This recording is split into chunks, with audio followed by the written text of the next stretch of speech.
Lá em Ohio, nos Estados Unidos, tinha um fazendeiro que era rico pra caramba. O cara tinha tanta terra que nem dava pra ver onde terminava. Mas o que ele tinha de mais esquisito era uma mania. Toda vez que nascia um filho, ele construía um celeiro novinho em folha. Dizia que era tipo um presente pro bebê. No começo, todo mundo achou fofo. O primeiro celeiro surgiu quando o filho mais velho nasceu. Era grande, vermelho, brilhando de tão novo. As pessoas da cidade vinham só para ver. Aí veio o segundo filho e lá estava outro celeiro. Depois o terceiro, o quarto. Quando chegou no sexto filho, já tinha uma fileira de celeiros que parecia não ter fim. A fazenda virou meio que uma atração. As pessoas cochichavam sobre o fazendeiro maluco dos celeiros, mas ele não ligava. Estava feliz com sua família grande e seus celeiros reluzentes. Aí um dia, a esposa dele anunciou que estava grávida de novo. O fazendeiro ficou doido de alegria. Já começou a planejar o sétimo celeiro. Ia ser o maior e mais bonito de todos, ele dizia. Mas a vida, às vezes, prega umas peças cruéis na gente. No dia do parto, as coisas deram errado. Muito errado. A cidade inteira ouviu os gritos vindos da fazenda. O médico correu. As parteiras fizeram o que podiam. Mas no fim do dia, o silêncio que caiu sobre a fazenda era pesado demais. A esposa e o bebê não sobreviveram. O fazendeiro ficou arrasado. As pessoas dizem que viram ele andando pela propriedade como um zumbi, os olhos vazios, murmurando coisas sem sentido. Mas ele ainda tinha uma promessa para cumprir. Com as mãos tremendo e o coração partido, começou a construir o sétimo celeiro. Trabalhava dia e noite, sem parar para comer ou dormir. As pessoas tentavam falar com ele, mas era como se ele não ouvisse mais ninguém. Quando terminou, o sétimo celeiro era diferente dos outros. Não tinha aquela cor viva de sempre. Era escuro, as tábuas todas tortas. Parecia que a tristeza do fazendeiro tinha se grudado em cada pedaço de madeira. As semanas passaram e o fazendeiro foi ficando cada vez mais estranho. Não cuidava mais das terras, não falava com ninguém. Os filhos tentavam ajudar, mas ele os afastava. A fazenda, que antes era um lugar cheio de vida, agora parecia estar morrendo junto com seu dono. As plantações secaram, os animais emagreceram, e aquela fileira de celeiros, que antes era o orgulho da família, agora parecia uma lembrança cruel de tudo que o fazendeiro tinha perdido. As pessoas da cidade começaram a evitar passar perto da fazenda. Diziam que dava para ouvir choros de criança vindo dos celeiros à noite. Outros juravam que viam a figura do fazendeiro andando entre os celeiros, como se procurasse algo que nunca ia encontrar. Ninguém sabia o que estava por vir, mas todos sentiam que algo terrível estava prestes a acontecer naquela fazenda. Algo que transformaria aqueles celeiros em um lugar de pesadelos. As coisas foram de mal a pior na fazenda. O dinheiro que antes parecia não ter fim começou a faltar. As dívidas se acumulavam como moscas num animal morto. Os filhos do fazendeiro tentavam dar um jeito, mas o pai não deixava ninguém mexer nos negócios. Uma noite, uma tempestade daquelas caiu sobre a região. Raios cortavam o céu e o vento uivava como um bicho ferido. Foi nessa noite que tudo desandou de vez. O filho mais velho do fazendeiro acordou com um barulho estranho. Parecia o som de madeira rachando. Quando olhou pela janela, viu uma cena de arrepiar. O pai estava lá fora, no meio da chuva, com um machado na mão. O fazendeiro, encharcado e com um olhar de louco, atacava o primeiro celeiro com toda a força. As tábuas voavam para todo lado. Ele gritava coisas sem sentido, a voz misturada com o barulho da tempestade. O filho correu para fora, tentando parar o pai. Mas quando chegou perto, congelou de medo. O olhar que o fazendeiro lançou para ele não era mais humano. Era como se alguma coisa tivesse possuído o homem. Pai, pelo amor de Deus, para com isso, o filho gritou. Mas o fazendeiro só riu, uma risada fria que fez o sangue do rapaz gelar. Parar? Mas eu tô só começando, meu filho, o fazendeiro respondeu, a voz rouca e estranha. O que aconteceu depois, ninguém sabe direito. Só se ouviam gritos vindos da fazenda. Gritos de terror puro que faziam até os mais corajosos da cidade se esconderem embaixo das cobertas. Quando o sol nasceu no dia seguinte, o silêncio que caiu sobre a fazenda era pior que qualquer grito. Alguns homens da cidade foram ver o que tinha acontecido. O que encontraram lá vai assombrar seus pesadelos para o resto da vida. 5 dos 6 celeiros estavam destruídos. Tábuas quebradas e espalhadas por todo lado, como se um gigante tivesse pisoteado tudo. Mas o pior não era isso. Em cada celeiro destruído, encontraram um dos filhos do fazendeiro, mortos, assassinados com uma violência que ninguém conseguia entender. O 6º celeiro também estava no chão, mas não tinha nenhum corpo lá.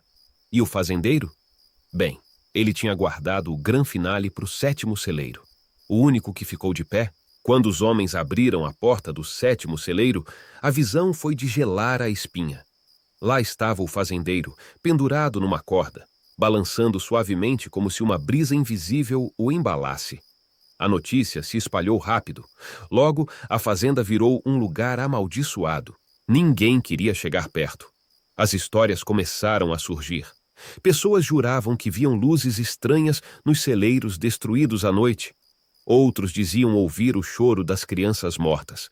Mas o pior era o 7º celeiro, aquele que ficou de pé. As pessoas que passavam por perto à noite diziam ver a sombra do fazendeiro ainda pendurado, balançando para lá e para cá, como se o tempo tivesse parado naquele momento terrível. A fazenda foi abandonada. Ninguém quis comprar. Os anos passaram e a natureza começou a tomar conta. Mas o 7º celeiro? O 7º celeiro continuava lá, de pé, como se esperasse que alguém fosse visitá-lo. Anos se passaram, e a história da fazenda virou lenda urbana. Os mais velhos contavam para os mais novos, sempre acrescentando detalhes mais assustadores.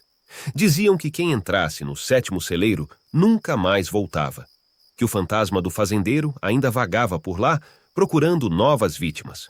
Um grupo de adolescentes decidiu que era tudo besteira. Numa noite de lua cheia, eles resolveram invadir a fazenda abandonada. Queriam provar que não tinha nada de sobrenatural ali. Só um monte de histórias para assustar criança. Eles chegaram rindo e fazendo piada. A lua iluminava os restos dos celeiros destruídos, criando sombras estranhas no chão. Mas os garotos não ligaram. Estavam empolgados demais com a aventura. Quando chegaram perto do 7º celeiro, um deles hesitou. "Galera, tô com uma sensação estranha", ele disse. Os outros riram e o chamaram de medroso, mas todos sentiram um frio na espinha quando olharam para o celeiro. Mesmo depois de tanto tempo, ele parecia intacto, como se tivesse sido construído ontem. A madeira não tinha nenhum sinal de apodrecimento. Era como se o tempo não tivesse passado ali. Um dos garotos, o mais corajoso, foi até a porta. Quando tocou na maçaneta, todos prenderam a respiração. A porta se abriu com um rangido que parecia um grito de dor. O cheiro que saiu de dentro era horrível, uma mistura de mofo, podridão e algo que eles não conseguiam identificar. Mas era um cheiro que dava vontade de sair correndo.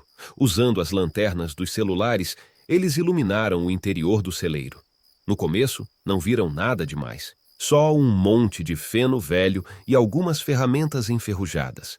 Mas quando apontaram as luzes para o teto, o grito que saiu da boca deles deve ter sido ouvido na cidade inteira. Lá em cima, balançando suavemente, estava o corpo do fazendeiro. Parecia que tinha acabado de se enforcar. A pele não tinha apodrecido, os olhos ainda estavam abertos, encarando eles. Os adolescentes saíram correndo e gritando. Não pararam até chegar na cidade.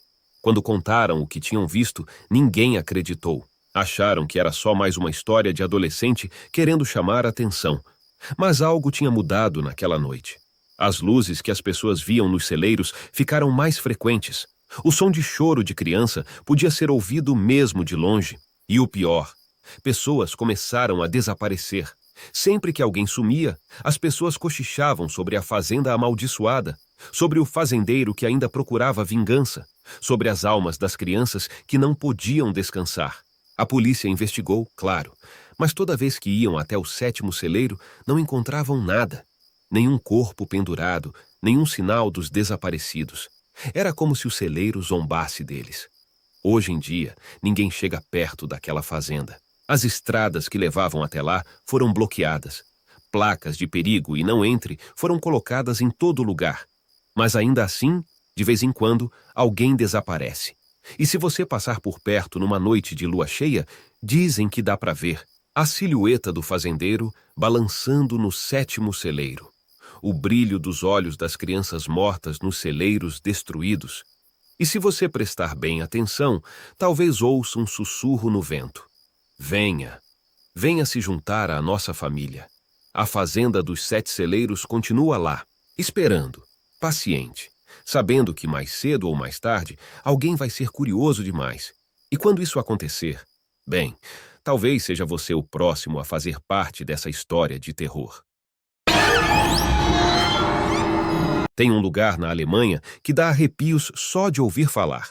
O nome é difícil de dizer, Waldnil-Hoster, mas a história dele é ainda mais complicada de engolir. Tudo começou no começo dos anos 1900. Naquela época, a galera pensava que era melhor esconder as pessoas com deficiência. Então, construíram esse lugar enorme, cheio de prédios, para colocar todo mundo lá dentro. No começo, até que a ideia não parecia tão ruim. Eles diziam que iam cuidar das pessoas, dar um teto, comida, mas a verdade é que era mais para manter longe dos olhos de todo mundo. O lugar era gigante. Tinha um monte de construções diferentes. Algumas pareciam casas normais, outras eram mais parecidas com hospitais. Tinha até uma igreja no meio de tudo.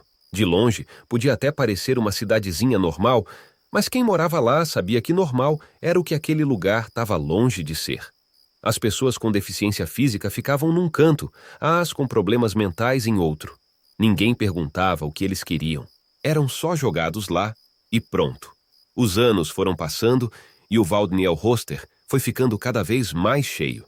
Chegou uma hora que tinha gente demais. Os funcionários não davam conta de cuidar de todo mundo direito. A comida era pouca, os remédios também. Mas o pior estava por vir. Lá pelos anos 1930, um cara chamado Adolf Hitler começou a ganhar força na Alemanha. E as ideias dele eram de gelar o sangue. Hitler achava que algumas pessoas eram melhores que outras. E quem não se encaixava no que ele achava normal estava ferrado. Adivinhem para onde essa gente ia parar. Isso mesmo, no Waldnil-Hoster. De repente, não era só gente com deficiência que estava sendo mandada para lá. Começaram a chegar bêbados, gente que o governo achava fraca, pessoas com problemas mentais como esquizofrenia.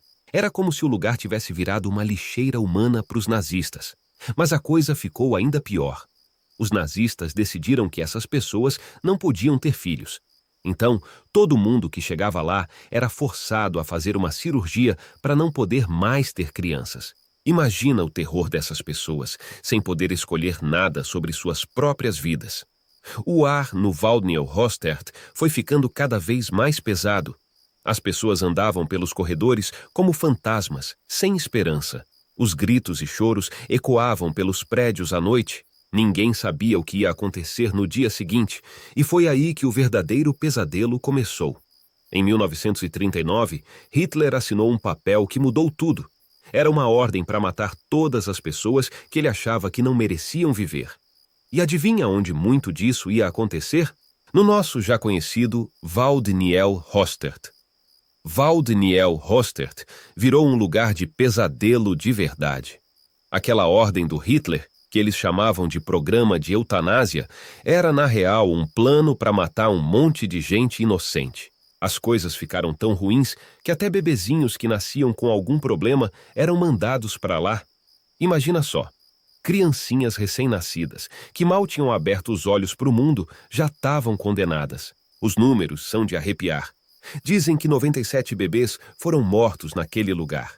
97 vidas que nem chegaram a começar de verdade. As mães nem tinham chance de segurar seus filhos nos braços. Era cruel demais. O pior é que ninguém podia fazer nada. Quem tentasse ajudar ou esconder alguém também acabava sendo preso ou morto. Era como se o mal tivesse tomado conta de tudo. Os métodos que eles usavam para matar o povo eram horríveis. Tinha uma câmara de gás lá. As pessoas eram enganadas, achando que iam tomar banho. Mas quando a porta fechava, Bom, você já pode imaginar o resto. Outras vezes, eles davam injeções com veneno ou remédios muito fortes, ou então deixavam as pessoas morrerem de fome. Era um sofrimento que parecia não ter fim. E não era só gente da Alemanha que ia parar lá, não. Conforme os nazistas iam invadindo outros países, mais e mais pessoas eram mandadas para o Waldniel-Hoster. O lugar ficou conhecido como um dos piores centros de extermínio da época. Os funcionários que trabalhavam lá eram treinados para não sentir pena. Eles diziam que estavam fazendo um bem, limpando a sociedade. Mas a verdade é que muitos deles não conseguiam dormir à noite, assombrados pelo que faziam durante o dia. As histórias que saíam de lá eram de arrepiar. Gente que conseguia fugir contava coisas horríveis. Falavam de gritos que não paravam nunca, de corpos sendo queimados dia e noite, do cheiro de morte que tomava conta de tudo. Muita gente da cidade perto fingia que não sabia o que estava acontecendo, mas era impossível não notar. A fumaça das chaminés, o cheiro, os caminhões chegando sempre cheios e saindo vazios. Todo mundo sabia, mas ninguém falava nada. Isso continuou por anos. Anos de sofrimento, de morte, de terror. Parecia que nunca ia ter fim. Mas aí, em 1945, a guerra finalmente acabou. Os nazistas perderam, e o pesadelo do Waldniel-Hoster chegou ao fim. Ou pelo menos era o que todo mundo pensava. Porque mesmo depois que os nazistas foram embora, mesmo depois que o lugar foi fechado, as coisas estranhas não pararam de acontecer por lá. Depois que a guerra acabou, o Waldniel-Hoster ficou parado por um tempo. Ninguém sabia direito o que fazer com aquele lugar cheio de histórias horríveis. Era como se as paredes ainda guardassem todos os gritos e lágrimas das pessoas que sofreram ali. Um tempo depois, os franciscanos, que são um grupo de padres, pegaram o lugar de volta. Eles tentaram fazer algo bom ali, como se quisessem limpar toda aquela energia ruim. Mas não deu muito certo. Era como se o mal tivesse grudado nas paredes. Aí o governo comprou o lugar. Eles usaram para um monte de coisas diferentes. Foi escola, foi quartel do exército, foi até moradia para refugiados. Mas nada durava muito tempo. Era como se o lugar não deixasse ninguém ficar ali por muito tempo. As histórias estranhas começaram a se espalhar. Gente que passava a noite lá dizia que ouvia coisas. Não era só o barulho do vento, não. Era choro de criança mesmo. Gritos abafados. Como se os fantasmas de todo mundo que morreu ali ainda estivessem presos no Waldniel-Hoster. Teve gente que jurou que viu vultos andando pelos corredores, sombras que apareciam e sumiam num piscar de olhos. Portas que se fechavam sozinhas. Era de deixar qualquer um com os cabelos em pé. Um dia, um grupo de adolescentes resolveu entrar lá, escondido à noite. Sabe como é aquela coisa de provar que é corajoso? Eles levaram lanternas, câmeras, tudo para tentar filmar algum fantasma. No começo, estava tudo tranquilo. Eles andavam pelos corredores, entravam nas salas vazias, faziam piada. Mas aí, do nada, as luzes das lanternas começaram a piscar. As câmeras pararam de funcionar. E foi aí que eles ouviram um choro de bebê. Baixinho no começo, mas foi ficando cada vez mais alto. Parecia vir de todos os lados. Os garotos ficaram paralisados de medo. Quando conseguiram se mexer, saíram correndo e nunca mais voltaram. Depois disso, o lugar ficou com fama de mal assombrado de vez. Ninguém mais queria chegar perto. O mato foi crescendo, as paredes foram caindo. Mas as histórias, essas continuaram vivas. Hoje em dia, o Waldniel-Hoster está abandonado. As janelas quebradas parecem olhos vazios olhando para quem passa. O vento que passa pelos corredores vazios às vezes parece um sussurro, como se as almas de todas aquelas pessoas ainda estivessem presas ali. Tem gente que diz que devia demolir tudo, acabar com aquele lugar de uma vez. Outros acham que tem que deixar de pé para lembrar todo mundo das coisas horríveis que aconteceram ali, para que ninguém esqueça e nada parecido aconteça de novo. O fato é que o Waldniel-Hoster continua lá, silencioso durante o dia, mas dizem que à noite... Bem, à noite, as vozes do passado ainda ecoam por aqueles corredores vazios. É como se o lugar não deixasse ninguém esquecer o que aconteceu ali. E quem sabe, Talvez um dia alguém consiga dar paz para todas aquelas almas que ainda vagam por lá. Mas até lá, o Waldniel Hoster continua sendo um dos lugares mais assustadores da Alemanha. Um lembrete sombrio de uma época que ninguém quer que se repita. Oi, pessoal! Hoje vou contar uma história bem assustadora para vocês. É sobre um cara chamado Jeff, The Killer. Mas antes de começar, quero avisar que essa história é bem pesada e tem partes tristes de verdade. Então, se você for muito sensível, talvez seja melhor não continuar ouvindo. Tudo começou na internet. Igual muitas histórias de terror modernas, o Jeff não é uma lenda antiga como o lobisomem ou a mula sem cabeça. Ele nasceu nos fóruns e sites que a gente usa todo dia. A história do Jeff tem várias versões, mas todas são de arrepiar. Numa delas, dizem que ele é um cara que entra no seu quarto de noite. Ele fica sentado do lado da sua cama, esperando. Se você acorda e vê ele ali, sabe o que ele faz?